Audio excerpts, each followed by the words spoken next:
Hello, everybody, and welcome to Whispers Radio here on AM 1600 WKKX, the Valley's Watchdog, and UPRN, the UFO Paranormal Radio Network. It is 6:09 p.m., 70 degrees here in downtown Wheeling.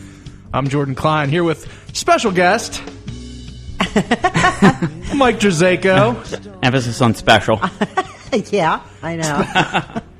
Special ed guest. Right. He's going to be filling in. I get the best parking. A little bus transportation and everything. Right. Is it the miniature Greyhound that runs by your house? It is. I am not getting in this at all. Mike might be hanging out with us for a while now. He might be an addition to the show. He's feeling it out. I'm going to see if he likes us. I just love whispering, so that's why I showed up. Yeah, he has no clue about Right. what's really bad. He just wants to whisper. So we just sit around and whisper for an hour, right? Hi, Mike. How are you? Hey, what's up? Wait. Yeah, I can't even talk now. See, you got me so... I flustered you. Yes, between you walking in and I was saving my reaction to Jordan hairless face. I was wondering why you never said anything. I've been sitting with you for like an hour, and you never even mentioned the fact... You actually have lips, which amazes me. I didn't know they were there. Yeah, I was going to say, you look a little different. Yeah, he does a little. I shaved my manhood off. Oh, really? Wow. That took an awful lot of effort. Was that a second? He nared it. That's Nice. Wow. What it is. When I shaved off, I told my brother, I was like, well, I guess I'm just like every other woman and child in America now. Right. I've had a beard since I hit puberty, so it was... And you did this for a job? Yeah. Tell your boss nobody likes you like that. Right. We're insisting you grow it back. I told him that I had some weird skin disorder. No lie. I sat in his office and I told him I had a weird skin disease that I couldn't shave, and he pulled out his... because it's for McKean Security, and he pulled out the handbook, and it says if you have a weird skin disease. It says if you have a weird skin disease? Well, yeah, it said weird on there. But if you have a skin disease that you can't shave or whatever, then you can't work there. I was like... Well, I've seen McKean people with mustaches. Well, yeah, but I can't pull off just the mustache. Oh, yeah, you could. Yeah. You could. Anything is better than what it is. Really? Yeah. I look that bad? No, you don't look bad. Geez. You look, too young. Yeah, you look like a little kid. Yeah. Yeah, you do. Man. And you're not old enough yet to start worrying about looking like a little kid. Wow. Yeah. I had somebody tell me on Facebook that I looked like a toe. A toe? I was like, wow. S-T-O-E? Yeah. I was like, it's kind No of D rough. on it? Okay. Nice. Why, you think I look like a toad? I'm just... Wow. I love you, warts and all. I don't have warts. Yeah. Read that on the bathroom wall. Oh, I know. About that. We're going to get back to Wiener again. Yeah, so Wiener showed his wiener. No, can we say that? I haven't seen any of those pics, by the way. I think I'm one of the few. I haven't seen the full frontal nudity, but his tidy whites. I made it a point. I made it a point in life a long time ago, not to Google wiener. Yeah. Oh, that poor schmuck. That's how this show is. Yes, it is. Give us a call, 304-214-1600. Yeah, please. If you're out of the area, 1-866-514-1600. Mike, how you doing, man? Oh, swell. You just got married. I did get married. How's that going? Awesome. It is. It's my second time around. It was so great the first time I decided to sign up for the sequel. The sequel. So, no, it's a lot of fun. We enjoy our time together, and I guess that's what's when you get married, that's what's you're supposed to be able to have fun with your spouse. At least that's what I read in books. So, but we have a lot of fun, and it's great. So, married life the second time around is good for me so far. That's good. Right. You wear it well. This is good practice for my third marriage. So. Yeah, see, you keep doing it until you get it right. Exactly. How was the honeymoon? It was great. It was very strange though because I had been away a lot because of work, and I guess I came back or we went away for the honeymoon, and I'm in Punta Cana, beautiful beaches, clear water. Just amazing. It was absolutely amazing. The weather was beautiful. And after a couple of days, I just wanted to come home. It was weird. It was very strange. What? Wow. Yeah, I know. I was like, I wanted to see the sandy beaches of Wheeling Island. Oh, and Yeah. believe me, you can see it now. You Yeah. couldn't when you left or when Right. you came back. Right. But yes, they're there. They're there. They're there. Yeah, but no, we had a great time. I just, I think I was just homesick for, you go away, because I think part of it too was because, there's a lot of Spanish speaking, and I just wasn't, I can see hola. Thought they were talking about you. Exactly. Yeah. And there's a lot of that, and a lot of giggling, Okay. Yeah. Did I change my name to Oscar Mayer? Right. Oh. Exactly. I mean, the beaches you can go, you can be naked on the All beaches. natural. Yeah, but I think I would. But the only people, Yeah. you already look like you're naked there. But Well, on the beach. but I guess the only people that signed up for the naked stuff at the beach were older people. Nobody young, nobody with the nice body. It's pretty much if you were 65 and up, you signed up for nudity, and which is ruined the appetite a little bit. Well, then you lost weight. That's Huh? good. I did. I did. That's good. You Absolutely. probably have a drinking problem now. That's right. but, I started all kinds of things. Started Yeah. drinking, hitting vodka on the beach. It's like the only way I can get to the beach is if I'm drunk before I head down there. So, but I don't know what the deal was. It just seemed like there are a lot of older people there where I had no problem with just taking it off, and it was like a demented Baywatch. No, Baywatch in real time. Right. It was Baywatch now. Yeah. It was really frightening. So, but I think you go to the beach, and I was like, I told Alicia and I were sitting around, and I'm like, you don't have to worry about the sharks, you don't have to worry about stingrays, any of these crazy. You have to worry about old boobs. those what you have to fear. That centrifugal motion starts really getting into effect, and it could knock a few people out. Yeah. Terrible. So. We got our guest on the line. Oh, really? So, if maybe he could have hung up. He may have backed out by Our now. guest tonight, Mr. Michael Clarkson, he is a nonfiction author. He is a professional speaker. He spent 37 years as a print journalist, winning numerous awards for his investigative pieces. We're going to be talking about his new book today, Poltergeists. Michael, are you with us? Yeah, after that last conversation, I was ready to hang up. I apologize. That's okay. Well, we did say he was a special guest. Right. Okay. Yes. All right, now, Poltergeist. I've had a lot of people ask me this week what the difference is between a ghost and a poltergeist. And the definition that I kind of gave them, and I want to check it with you just to kind of, I don't know, see if I'm right or I'm just talking out of my butt. I said, a ghost is like, you got, you hear footsteps, rocking chairs kind of rocking and, stuff like that. In a poltergeist haunting, it's more like all the windows bust out at your house at the same time and the TV flash across the room.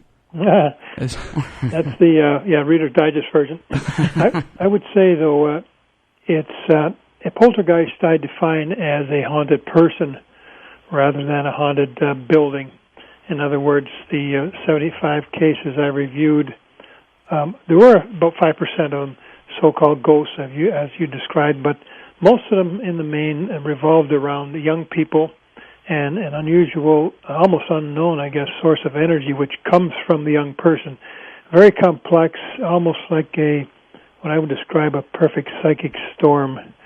But generally looking at it that way, I think poltergeists tend to be haunted people rather than haunted buildings.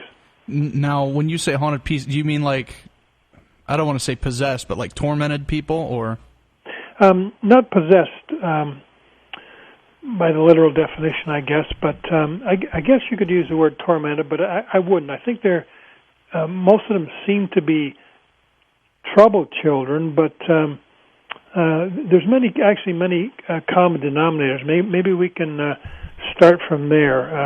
I had to define it. That was one of the problems early on, was defining what is a poltergeist. But after reviewing all these cases, I came up with a number of common denominators, and they were that the poltergeist agents, or usually an adolescent entering puberty, immediately around whom these strange activities occur. In other words, we've got things going bump in the day. We've got furniture moving inexplicably, paintings falling off the walls.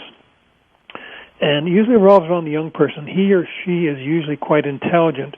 Now, let me interrupt you right there. I always heard that poltergeist activity was always centered around a female, like a female hitting puberty. There are more females in my research than males, but it's not exclusive. Yeah, the puberty angle is also not exclusive. There are a number of cases involving puberty, but not always. If I could just finish this part sorry, here. go ahead. It's okay. Some sort of repression is number 2, or frustration of the poltergeist agent by others in a home. And there's usually a high level of stress in the household prior to the start of the poltergeist activity and continuing throughout the case. Now, most of these cases I reviewed have a short lifespan, maybe 1 week to several months. And as I said earlier, another component is dramatic events such as unexplained knocking, movements of objects and furniture, electrical malfunctions. And finally, there's almost always a mischievous intent on the part of the poltergeist agent rather than a downright malevolent intent, although I found about a dozen people have been injured by this poltergeist activity, but none of them seriously in the cases of this book. Now, that's only the beginning. This really, I think, is Jordan, right? Yes. Yes, Jordan. It's really a mystery wrapped up in an enigma. In fact, I think that's one of the reasons these poltergeist cases seem to be so rare. Some of the other components is that when we're dealing with young people here, they seem to have an unusual brain. In fact, William Roll, who was the foremost investigator of poltergeists, he found that a high percentage of them seem to have epilepsy or schizophrenia. Really? Yes, and there was one parapsychologist by the name of Andrew Green in London. He said some of these agents suffer from what he called the front temporal lobe epilepsy. That's a brain disorder in which people can suffer blackouts lasting from a minute to half an hour, and during these blackouts an unknown power of the mind may be released, which can cause objects to move. Now, that's fine and dandy, but how do they do it? Where do they get the energy? I think that they subconsciously tap into nearby sources of energy in the house, whether it's electricity, geomagnetic storms, magnetic fields, or energy from the mind-body. I think, Jordan, sometimes we forget that there's electricity in the base of the human heart and electrical signals moving along your nerve cells. You know, when you walk across the carpet, your body picks them up and you touch a doorknob and then zap. But just to finish off this train of thought, you did bring up the word puberty, and there seems to be a puberty angle in a lot of these cases.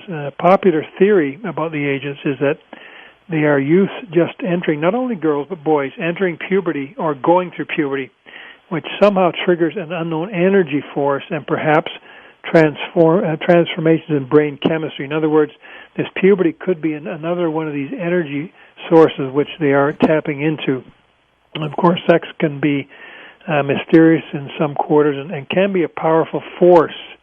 And many superachievers in society actually say they redirect their sexual energy into creative production.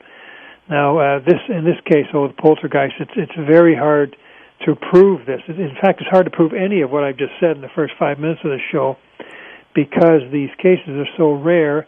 And then when we do have a so-called legitimate poltergeist case, the family often feels guilty, and they don't let investigators in or police in or neutral observers in, if at all. And sometimes when they do, it's often too late because, as I said earlier, these poltergeist cases, they tend to dissipate after a week or up to a month. So now why do you say they're guilty? Why do they feel guilty?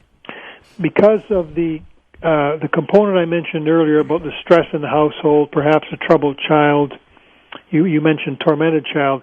These are things families think about when they have these crazy things going on. They can't explain. The furniture's moving. The child always seems to be in the room.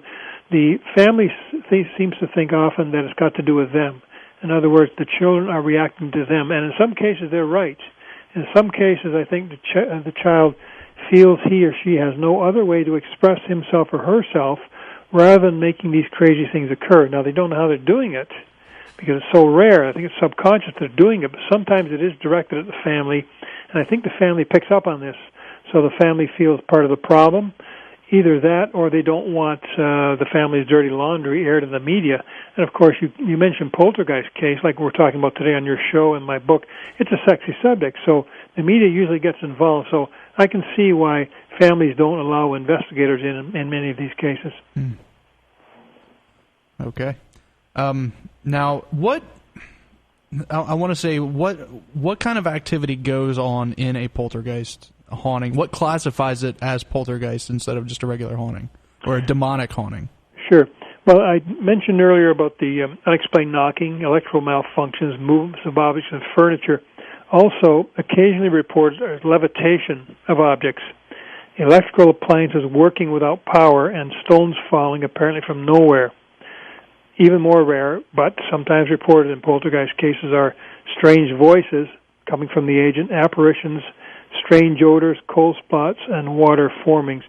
But in the main, it's usually the difference is, they say, the haunting, I guess, I'm not an expert in ghosts. In fact, I'm not an expert in poltergeist, but I've done a lot of research. In the main, I think that the difference is that hauntings seem to be about spirits or possession, but poltergeists seem to revolve around living people.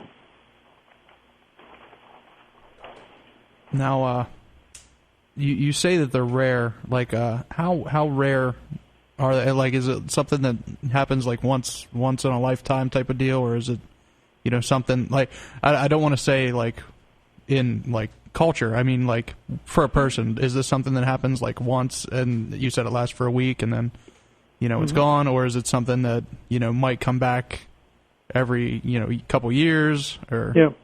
Well, first of all, it is very rare. These poltergeist cases have been reported throughout the world and in all different cultures, independent of one another, and yet they seem to all have the same dynamic. So I guess that's one piece of evidence, I guess you could say, that unless there's a lot of collusion, this must be going on because it's been reported throughout history. But again, very rare. Only 12% of, and when poltergeist cases are reported, only 12% of them are investigated. So we can see, on the one hand, they're very rare.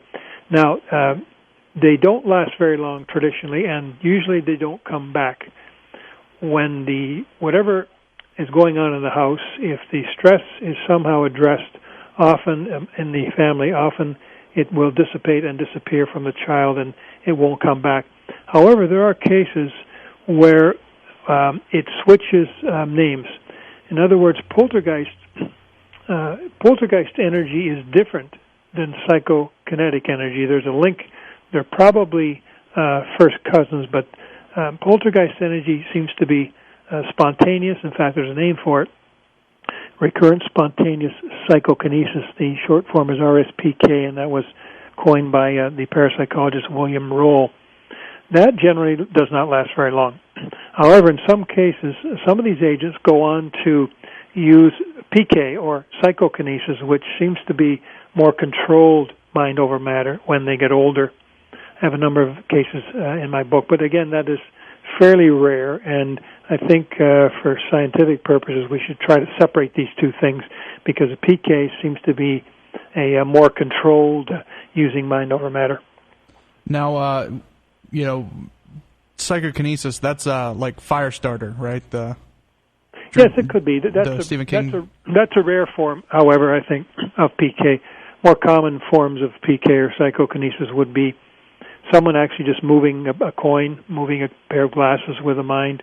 There have been actually there's been more science and more evidence or more tests about PK than RSPK. In fact, there was probably for your listeners, if they want to YouTube this woman's name here, her name was Nina, Nina Kulagina, Kulagina.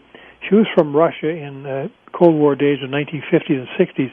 She was a compelling case for both RSPK, poltergeist energy, and PK. Initially, she had poltergeist activity in her apartment, and Soviet scientists picked up on this. And then for 3 decades after that, including 2 Nobel laureates, the scientists tested this Nina, often in closely controlled conditions in the lab, and they claimed she went on to move things with her mind by tightly focusing on them. In fact, she was sometimes put into a cage to prevent trickery, or she was forced to move things placed in a plexiglass cube with video cameras rolling, and no one in these 30 years ever caught her cheating. So she's probably the best example of PK. But you're right, there are some cases of so-called fire starting, which seems to be mind over matter, but that may be more of a subconscious thing where the agent does not know they're creating it. They just know that they're angry, perhaps, and they need to have something happen. So, poof, the newspaper starts on fire. Well, why would does it for PK to develop? Mm-hmm. Do they have to have some type of poltergeist influence or event before that happens, or is this are they really related, or is it just that one happens and then the other develops, but the PK could develop anyway? Mm-hmm. I think what the relation is, the energy form, the unusual brain, and tapping into the energy and then being able to somehow release it and cause what is sometimes called zero-point energy. In other words, William Rowe, as they say, he's likely spent more time on this, studying this than anyone. He says that some people unconsciously have this mysterious force, whether it's poltergeist energy or PK, and it temporarily makes gravity suspended so that these things can move around. I think that is some sort of a gift, whether you want to call it a gift or an energy, a creative energy. We're not sure where it comes from, except perhaps these unusual brains, and in some people it goes away when they're youth. Maybe it's the puberty angle as part of the perfect storm, which makes it go away when the puberty subsides. But with other people, in fact, I've got a good case in my book. I have to use her. You have to use a pseudonym, Sarah, because there is a stigma attached to poltergeist in mainstream science and mainstream media. Also, there's a lot of supernatural things attached with a stigma. But I use this woman's name, Sarah, and she had poltergeist activity. In fact, she's a very unusual case because she's in her mid-40s now, and she still has both the poltergeist energy and seemingly the PK, the ability to move things with her mind. That's a highly unusual case, and if we could study people like this more closely, I think I could probably come up with some better answers. But in Sarah's case, another interesting level of this case, she herself is studying to be a scientist, and she wants her experiences perhaps to help other people who may feel they have some of these creative gifts. But Sarah had an automobile accident, which I think changed her brain in 1993. After that, she started seeing white lights. She started having these poltergeist experiences where someone would get her upset and things would start moving around, things as large as household appliances, including a washer and a dryer. Whenever her husband got her upset, these things would move. She did not like this. She thought this was a very negative energy. So what she's tried to do in the last few years is to try to transfer this into what she calls a more proactive or positive energy, PK. And she has created a little pinwheel. It's just a very simple wheel on top of a pencil, a little paper wheel, and she focuses tightly on this pinwheel and tries to make it move with her mind, and she claims she has done it. Now, she did this for me on Skype, on computer, and I was an investigative reporter. I'm fairly skeptical, and I can't prove she didn't have something hooked up to it, a wire, but for 20 minutes, she looked at this wheel, and it went around and around.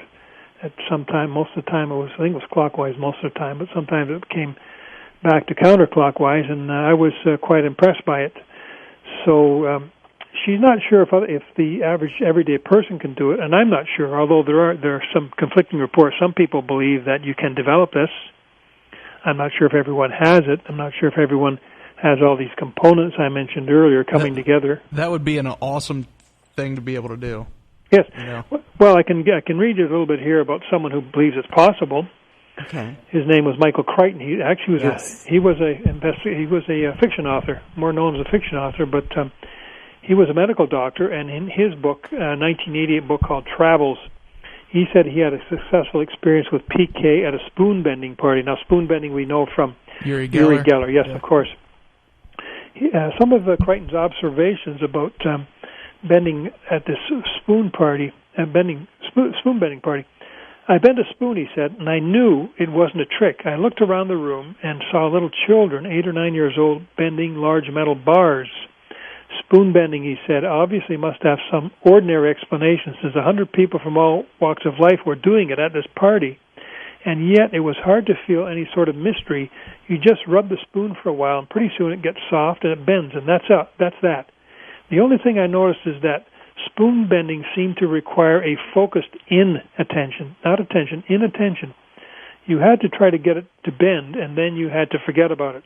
Maybe talk to someone else while you rub the spoon or look around the room. Change your attention, and then that's when it was likely to bend. And to Crichton it said, this seems to confirm the idea that so-called psychic or paranormal phenomena are misnamed. There's nothing abnormal about them.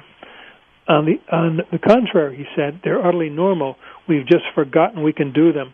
The minute we do them, we recognize them for what they are and think, so what? So that's another person's perspective. He thought that we all have this perhaps latent ability to move things with our mind. I'm not so sure about that. In my own life, I've not had a paranormal experience per se, but I do know that we don't tap into much of our brain. We don't tap into a lot of creative abilities we have, and I think, and my own theory is, it's tied in a lot to fear and our fight or flight system. A lot of these things I've already mentioned tie into fight or flight. In fact, the stress in the household, the anger, the psychic abilities. Sometimes anger and high stress can actually trigger these things, but it's obviously just one component. See, I think I have to go with Crichton's view on this kind of stuff. I think that everybody has the capability. We simply, because of cultural background and genetic memory loss, that we've simply forgotten how to use large portions of our brain, and that the ability is there. It's just, finding a way to more or less get in touch with it. Yes, I tend to agree with that. Another component in all that is it's just looked down upon. As mentioned earlier about the stigma attached. I mean, this lady, Sarah, she's studying to be a scientist. Well, she doesn't want to use her name because people are going to ridicule her. She'll never become a scientist. In fact, she went to a place called Laurentian University in Canada to be tested by a neuroscientist, and it didn't work. I mean, it didn't work for Uri Geller on the Tonight Show. He felt like he was under pressure when he's trying to bend a spoon. When Sarah went to Laurentian, it sort of worked, but she didn't make the pinwheel move in front of the neuroscientist. She went back to the hotel that night, and she felt a little better under less pressure. She phoned the neuroscientist. He sent an assistant over, and the assistant saw the pinwheel move. So that's good. I said, Sarah, can you please give me this young man's name? No, she couldn't do that. The person here wouldn't do it because he said, as soon as I give you this assistant's name and you use it in your book, he's going to be blackballed from science, from ever getting a job in science. So this speaks to the fact that these types of, what do you want to call them, gifts or abilities, they're looked down upon by mainstream science, they're looked down upon by mainstream media, and often by the mainstream public. So it's no secret that a lot of us don't want to develop them. We feel that, we're going to be ridiculed. So then we're not in a very good laboratory, are we, for developing these things? But it is. I think I tend to agree that, yes, we do have many abilities, what you want to call them, psychic abilities, fight or flight abilities, which we have not tapped into. And when we do see people tap into them, then we're shocked.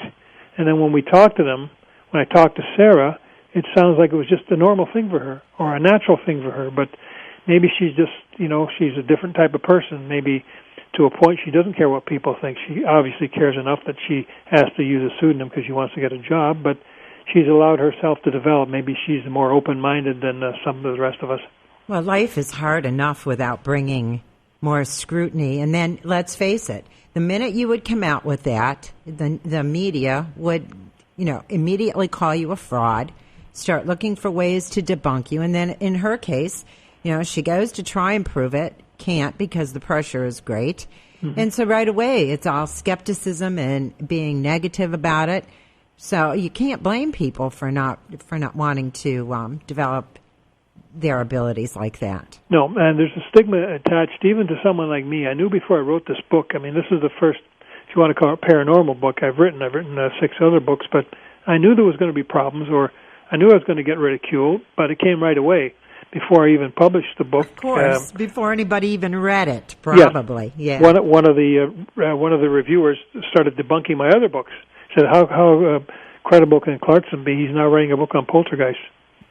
But that's sort of a given. When you get into this area, you know you're going to come up against this, but you make a decision: is it worth it? Do I have something to offer? Can it open some people's minds? Do I have some evidence? I can't prove that poltergeist exists, but I think there's enough suggestive evidence in my book, especially when I use many police officers have witnessed these events, and I use them. And I used to be a police reporter, and when police officers tell me they see these things, I tend to listen to them, because who else besides police officers can go back to the police station and write down in a report that they saw something moved by someone's mind? Now, if anybody's going to be ridiculed, it's going to be the cops. Yeah. So if they write that in their report, then I tend to believe them. Yeah, and they're trained to observe all kinds of things that, we would just kind of overlook, or if we didn't believe it, we would discount it immediately, and it wouldn't even fall into our description of the event. Yes, they are. You're right. They're trained to view the action when there's high stress involved, and they tend to be skeptical on the scene. In other words, if we have a poltergeist agent, I have a number of cases in my book where police are involved. They start to look at this young person and look for trickery.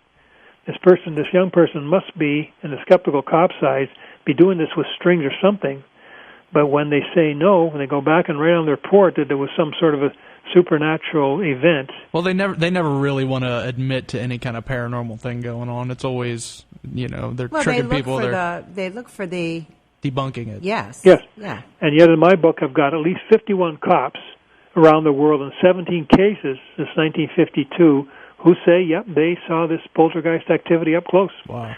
Mr. Clarkson, we do need to take a break, if you can hang with us. Sure. You're listening to Whispers Radio here on AM 1600 WKKX, the Valley's Watchdog, and UPRN, the UFO Paranormal Radio Network. We will be right back.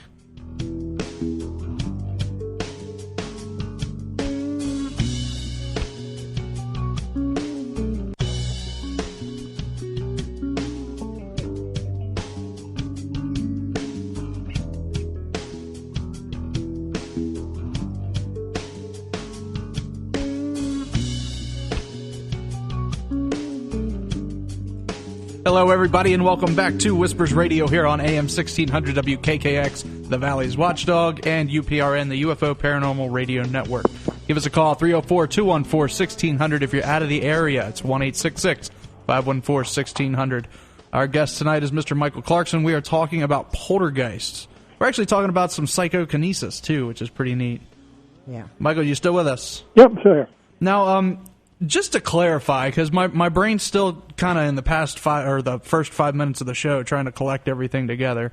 When people say, a poltergeist activity, poltergeist this, poltergeist, they're not actually talking about a spirit or a being, correct? Like a ghost would be a spirit, where a poltergeist is just something we call, this energy that's coming from a teenager, I guess. Yes, that's generally correct. It's I prefer to call it a haunted person, because society thinks of ghosts as haunted buildings or possession, but I think poltergeists are haunted people. In other words, the energy is coming from them to create these disturbances. So they pretty much are the haunting. Yes, they are the haunting. Although, as I said earlier, about 5% of the cases in my book, there may be a ghost connection. In other words, in some of these cases, it seems like a spirit may be working through a child to create these things to move. So it's quite indirect. In fact, there's a Virginia psychiatrist, Dr. Ian Stevenson. He believes there's a link between spirits and poltergeist activity, and he sometimes suggests to victimized families that they hold seances to cleanse a home. And there's others who believe that the poltergeist agent is possessed by a spirit or a demon, and they sometimes suggest a type of exorcism to try to bring the person back to himself or herself. So it's not cut in stone, but as I said, the 75 cases I reviewed, it seems like we're dealing with a poltergeist agent. With the seances and stuff like that, what happens? Like, I never recommend anybody do that. personally, because of, the doors it opens up. But if somebody has that much, like, psychic energy that it's, causing such destruction, because poltergeist activity can cause, like, physical, terror, what kind of things happen in a seance, where you're actually bringing spirits into the mix, Yeah, I didn't get too much into that, except William Roll, the parapsychologist, he said he does not know of any case in which a spirit was responsible, but he said we should not close our minds to that possibility, but they always seem to occur around the living person. Now, I don't know much about seances, but I do have a little section in my book about help for the victims. You want me to read a bit of that for you? Sure. Okay, how to get rid of an alleged poltergeist. Most cases of RSPK seem to die a natural death after a few weeks or months, and sometimes it eases with the easing of stress in a household. Sometimes the occurrences end when the agent realizes he or she is the cause. Other times, psychotherapy seems to help. Exorcisms don't seem to work. However, clergy and parapsychologists report some relief to the victims when they counsel a family. If the stress in a family is addressed, according to Alan Murdy, former chairman of England's Ghost Club Society, then paranormal activity will often disappear. Also, some of the youthful agents pull out of their problems and others do not. William Roll said some of them go on to live normal lives. Some have psychological problems to begin with. When the phenomena stops, the problems continue. Unfortunately, William Roll had a high-profile case of a woman in Columbus, Ohio, in 1984 by the name of Tina Reich, and she had alleged poltergeist activity in her home, and she grew up to be a very troubled young woman. In fact, was convicted of killing her young child, and she's in jail now. So there have been some, as you said earlier in the show, perhaps some tormented children. That may be one part of the equation, is that they have something different about their brains. Perhaps it's from trauma, perhaps it's from child abuse, we're not sure. Just to finish out that train of thought, as strange as it sounds, a poltergeist case can be good for relieving tension in an unusual family situation. This is according to a British psychologist by the name of Dr. John Layard. He said that poltergeists are not chance phenomena but have a definite purpose. It is a curative one, having for its object the resolution of a psychological conflict. Often, he said, the poltergeist agent has no other way to relieve the unusual buildup of frustration or tension, whether it is psychological or sexual. And the sexual, of course, refers to the puberty angle. Wow. Well, that kind of makes sense. If there were tension in the household itself, having a common purpose and a common goal might help bring about some good change too. Yes, and just the fact of awareness of what is going on, talking about it. And unfortunately, that's not the case in many of these cases, because I had one boy 10 years after a poltergeist incident came to my house and said he was still not allowed to talk about the case in front of his parents. Really? So, yeah, this brings up the issue of repression and suppression in the household. So sometimes these cases go on, they don't talk about it, they know something's going on, something bad's going on, and then it goes away, and they still don't talk about it. So hopefully for them, the agent gets over this repression and it dissipates. But obviously that's what causes it a lot of times, is the repression, so that it continues and nothing is done about it. And in many of these cases, there may be more poltergeist cases than we are aware of, because we don't get to know about them, because the family keeps it under the rug. Oh, I would venture to think that is the case, that for every one that's reported, there's probably 9 others that aren't. There's probably 1,000 that aren't. Yeah, that's true. Mm-hmm. You get, when you're talking about, just the hormones and stuff that go on, with adolescence and, with puberty and all that kind of stuff, coupled with, especially like in these times, the economic status of the U.S. and, what kind of stresses go on with the family and the new roles that the teenagers have to play now with their family. And, even if there's like sexual abuse going on, that would cause tension. Yeah. That would, I'm sure if anything would cause enough stress to, start blowing windows out of a house. Yes. That would be it. It's getting back to your earlier point, just briefly about it may be confusion. What is a poltergeist? I think some of the confusion is caused by Hollywood. Yeah, you think? Come to the light, Caroline. In fact, we've got another Poltergeist movie in the making right now, and of the 75 cases I've had, I don't think any of them were really related to any movie I've seen about poltergeists in Hollywood. The only one that came close was William Blatty's book, The Exorcist, in 1971 became a movie. Remember Linda Blair with her head spinning around? Now, Blatty reportedly based The Exorcist on a story he read in the Washington Post in 1949, which described an alleged exorcism of a 13-year-old boy in Maryland who probably or allegedly caused some bizarre noises in the bedroom walls and furniture moving, a typical poltergeist case. But beyond that, the poltergeist movies per se, the famous one from 1982, I see nothing in the way of legitimacy. I think, though, that they serve a purpose for entertainment. I like a good yarn. I like to go. But as far as science goes, no, I don't think that the poltergeists are coming through the TV set. They're back. He was very good, that one, wasn't he? Yes. So instead of like demon possession, you think that like The Exorcist could have been more poltergeist? Well, I think there was some truth, a little bit, a grain of salt truth to that movie, but no, then I think, of course, once the producers and the screenwriters get involved, then they got to jazz it up a bit. That's just the way we are as people who go and pay money to see. There's another movie, I guess, just come out, Spielberg movie, Super 8. My son said that's really Super E.T., but I haven't seen it yet myself. But they filmed it right upriver from here. Yeah, they filmed it close to us, yeah. Yeah. Oh, did you see it yet? Mike and I actually got thrown off the set of that movie. Yes, we did. Oh, my God. It was a fun day. They had tons of extras there, and these two get thrown off the set. Oh, wow. If somebody had to do it, We thought they were filming Super 10. So. Yeah, you can do the sequel. Michael, we are out of time, and I want to thank you so much. Yes, thank you for doing this. It opened a lot of doors, I guess. Or I don't want to say opened a lot of doors. My brain, was opened. Well, because I didn't understand really what a poltergeist was. I thought it was a rambunctious spirit that broke things, and I didn't think it was tied to a human being, to a person. So I'm glad we had you on. Okay, I enjoyed it. Thanks. Good questions. Thank you very much. Michael Clarkson, his book is Poltergeist. We will have it linked up to the website as soon as I figure out how. Michael, have a good day. Yes, thank you. Bye. Bye now. So as soon as I figure out how. I'm still learning all this. I really wanted to ask him if he was related to Kelly Clarkson. You would.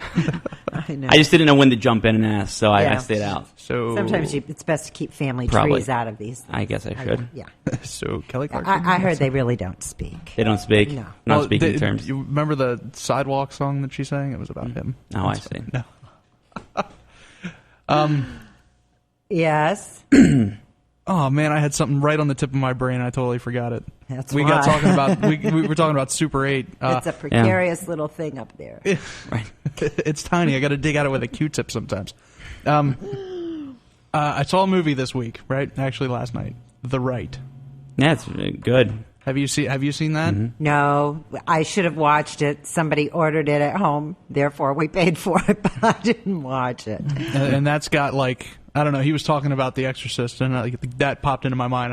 I remember last night when I watched it, I was like, I need to mention. Sean and Wes said it was really good. Very good movie. Oh wow, yeah. That good, huh? Yeah, it was really good. Like a lot of the newer, I guess, Exorcist movies that are coming out are kind of like hokey. They had like The Last Exorcism, and, stuff like that. It's just been kind of, but this was really good. Well, Anthony Hopkins. Oh, of course. You can't. He doesn't do anything bad. No. So. No.